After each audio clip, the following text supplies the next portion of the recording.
अच्छा, कभी सोचा है कि कोई कंपनी असल में कितनी हेल्दी है, ये पता कैसे चलता है?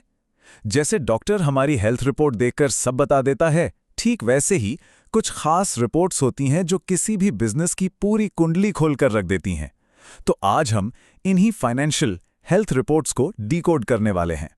तो सवाल यही उठता है कि आखिर ये वाइटल साइंस हैं क्या? मतलब बाहर की चमक दमक के पीछे हम ये कैसे पता लगाएं कि कोई कंपनी अंदर से असल में कितनी मजबूत है या फिर कितनी कमजोर? और इसका जवाब छिपा है फाइनेंशियल स्टेटमेंट्स में।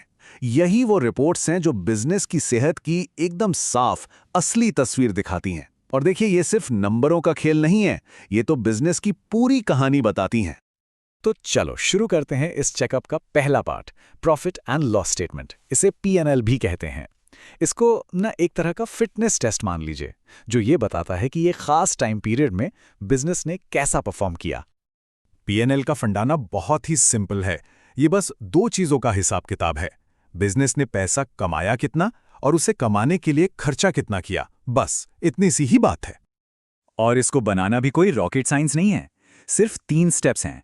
पहला, जितनी भी कमाई हुई मतलब रेवेन्यू, उसे लिख लो।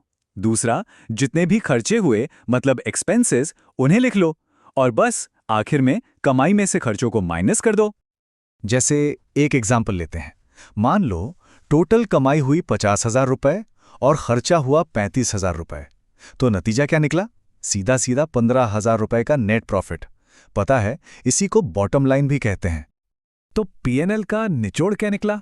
इसका बस एक ही मकसद है, ये बताना कि एक फिक्स टाइम में बिजनेस ने पैसे कमाए या गंवाए। ये समझ लीजिए कि ये उसके परफॉर्मेंस का एक सिंपल सा स्कोर कार्ड है। ठीक है, अब आते हैं अपने चेकअप के दूसरे और बहुत जरूरी हिस्से पर। यह है बैलेंस शीट। अब ये पीएनएल की तरह नहीं है, ये कोई कहानी नहीं बताती। ये तो एक एक्सरे की तरह है जो एक खास पल में एक ही झटके में कंपनी की फाइनेंशियल हेल्थ का स्नैपशॉट दे देती है। बैलेंस शीट का जो पहला पिलर है वो है एसेट्स, मतलब कंपनी की संपत्ति। ये वो हर चीज है जो कंपनी ओन करती है और जिसकी कोई वैल्यू है, जैसे कैश, मशीनें, इन्वेंट्री, सब कुछ। दूसरा हिस्सा है लायबिलिटीज, यानी देनदारियां। आसान भाषा में कहें तो ये वो सारे कर्ज हैं जो कंपनी को दूसरों को चुकाने हैं, जैसे बैंक का लोन हो गया या सप्लायर्स का उधार। और फिर आता है तीसरा और आखिरी टुकड़ा, इक्विटी। अब ये क्या है? इक्विटी वो पैसा है जो सारे कर्ज चुकाने के बाद असल में मालिकों का बचता है, मतलब बिजनेस में मालिक का असली हिस्सा। अब यहीं पर बात मजेदार हो जाती है। बैलेंस शीट के ये तीनों हिस्से हैं ना, एसेट्स, लायबिलिटीज और इक्विटी, इन्हें हमेशा एक दूसरे के साथ परफेक्टली बैलेंस्ड होना पड़ता है।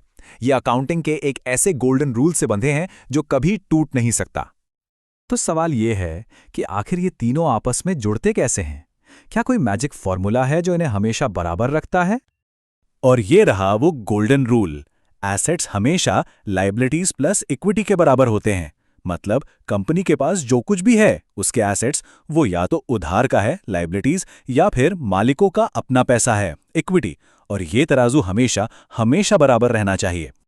चलो इसे भी एक एग्जाम्पल से समझते हैं। मान लीजिए कंपनी के पास टोटल एसेट्स हैं 80,000 रुपए के। तो ये पैसा कहीं से तो आया होगा, है ना? यहां 30,000 रुपए आए हैं उधार से, मतलब लायबिलिटीज, और 50,000 रुपए हैं मालिकों के, यानी इक्विटी। तो देखिए, 30,000 प्लस 50,000 हो गया 80,000।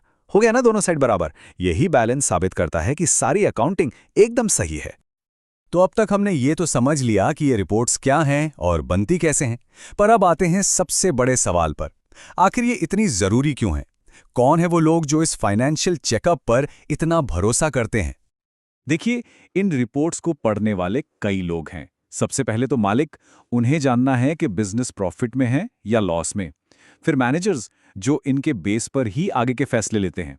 इन्वेस्टर्स, जो पैसा लगाने से पहले कंपनी की ताकत देखते हैं। और हाँ, क्रेडिटर्स, यानी जो लोग कंपनी को उधार देते हैं, उन्हें भी तो देखना है कि उनका पैसा वापस मिलेगा या नहीं।